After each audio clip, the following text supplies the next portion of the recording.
In my last video, I discussed how adding a single card to an EDH deck that simplifies or circumvents a task a player finds fun can have a negative impact on how playing that deck feels. That video generated a lot of buzz and discussion, which was great to see, and it also helped crystallize a handful of ideas that have been sloshing around my brain for the past several months. These ideas are complicated and span a variety of subjects, but they can be pretty straightforwardly introduced with a simple thought experiment. Let's say you have a tutor and there's a bonkers card, something very powerful in your deck. Do you tutor for the bonkers card? Just so things are a bit more tangible, let's say you're enlightened tutoring for a skull clamp in a mid-power tokens deck. A decently powerful tutor, and a draw engine that is probably leaps and bounds better than the next most powerful draw engine in the deck. So, do you enlighten tutor for the skull clamp? I have devised 4 answers to this question, which segment 4 different perspectives on EDH philosophy, and those go as follows. Yes, I tutor for the Skull Clamp, because I like Skull Clamp, and I want to draw a shitload of cards, regardless of situation. No, I might choose not to tutor for the Skull Clamp, because the number of cards it draws might not fit the vibe of this game. No, and in fact, I cut the Enlightened Tutor, because I don't want the option of tutoring for the Skull Clamp. No, and in fact, I cut the Skull Clamp because the number of cards it draws doesn't fit the vibe of my deck. It may be clear which of these quadrants I personally fall into most frequently. The fourth one I've found, or sometimes the first depending on deck, but I want to acknowledge that the others exist. I've gotten a lot of comments from people who likely fall firmly into one of the first 3 quadrants. People saying something to the effect of, "But wait, Alex, have you considered this? I think you forgot to consider this." So I now want to consider the other 3 of these perspectives in depth and where they come from. What core animating forces drive people to engage with this format the way they do? I've split this video up into 2 parts because I've found that the first 2 perspectives here and the last 2 perspectives here really demand 2 different lenses of analysis. So if you want to hear me discuss the final 2, you can keep an eye out for that video about a week from now. But for now, let's get into the first 2 quadrants. The first one is the person who does tutor for the good card because they want to play the good card. This is, on its face, entirely understandable. Magic the Gathering is a card game where players try to win games, and winning games is fun. More powerful cards win more games, so they end up being seen as especially fun in some sense. This may be directly related to the fact that they win more games, but in a format like EDH, it could also be a more indirect force. They feel good to play, they generate reactions from others, they have a mystique about them, born from years of being heralded as powerful. There's a reason why Vintage Cube is one of the most popular cube formats on MTGO. Are these powerful cards more inherently fun than any others? No, but they're famous and alluring, and playing them pokes a little good card dopamine button residing in the brains of a lot of players. The EDH player who runs good cards and tutors to find those good cards more often may be doing so because they want to win more games, but they also may just be looking to poke that button more. And can you blame them? It's fun to play a Skull Clamp and draw a ludicrous number of cards. I think most players go through a stage of this at some point in time. I certainly had the experience of optimizing a mono-black pile with Cabal Coffers and Necropotence and such like 10 or so years ago, and I remember the excitement I felt. For some players, that excitement persists long term, and I'm happy for those players. Maybe they make their way to CEDH, or maybe they just have a good time playing sweaty high-power piles against other sweaty high-power piles.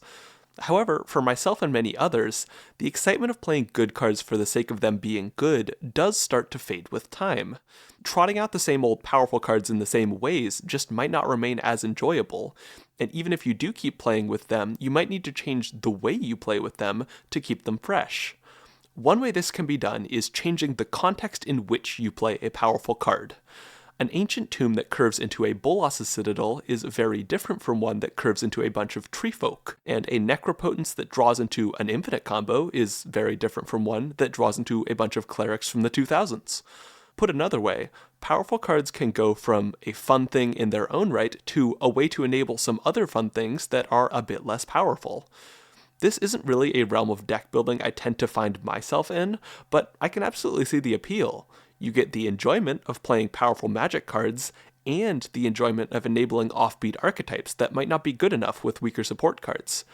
And, going back to the premise of this video, tutors can help with this. If you want to guarantee having a piece of powerful support to hold up your otherwise questionable game plan, tutors can be a good way to do that, to have a consistent experience with your janky deck. This game doesn't have 10 necropotences you can slip into your deck, and even if it did, that might not even be desirable.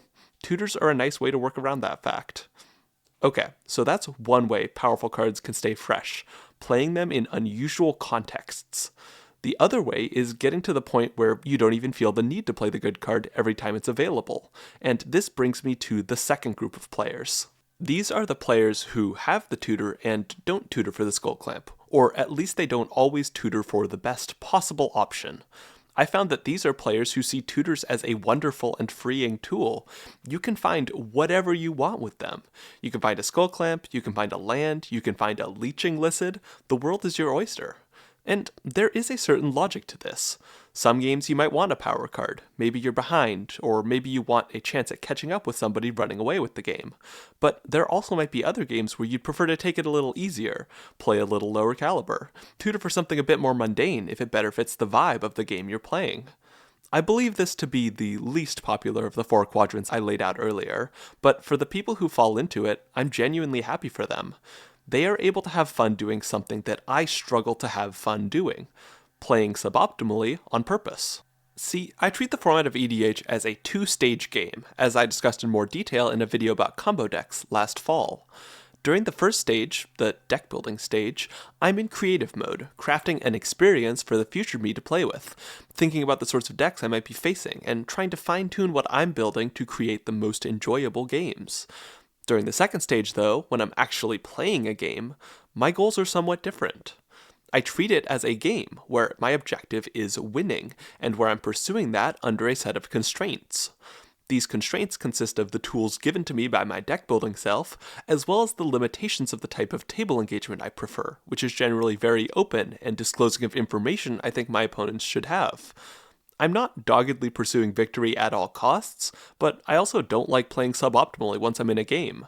If I need to make a suboptimal choice or hold back in some way, it pierces the immersion of the game and kind of takes me out of it. I still will do this under some circumstances, but I don't like doing it, and I certainly wouldn't set up my deck in a way where I expect to need to do it on a regular basis. I know I'm not alone in this either. A lot of people dislike playing suboptimally, and another segment of players dislike playing against somebody they know is playing suboptimally. It almost feels like an insult. You can interpret somebody choosing to make worse choices as them saying, "Oh no, I don't need to put full effort into this game.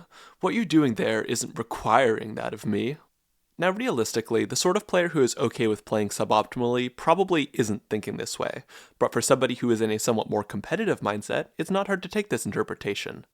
This type of player may also seem very different from most other ways of playing the EDH format, and indeed, it does take a different mindset, a different perspective on the nature of winning a game, maybe even different ideas of what a game should look like. However, going back to the two-phase model of Magic the Gathering, this difference could be as simple as reversing the ordering of optimization in terms of deck building versus playing. I play in a more optimized style and deck build in a less optimized style, but it's easy to imagine a type of player who puts more optimization effort into the deck building phase and is a bit more laid back and casual when they're actually playing. I might feel a little weird about somebody else making choices that notably worsen their chances of winning, but I've also had people complain about me making the same sorts of choices in the deck building stage of things.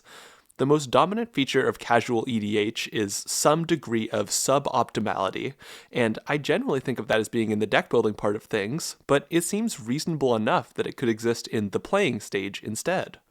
As a final note, going back to the comparison between these two player types, a way that these two players are a bit more similar is in the character of their decks.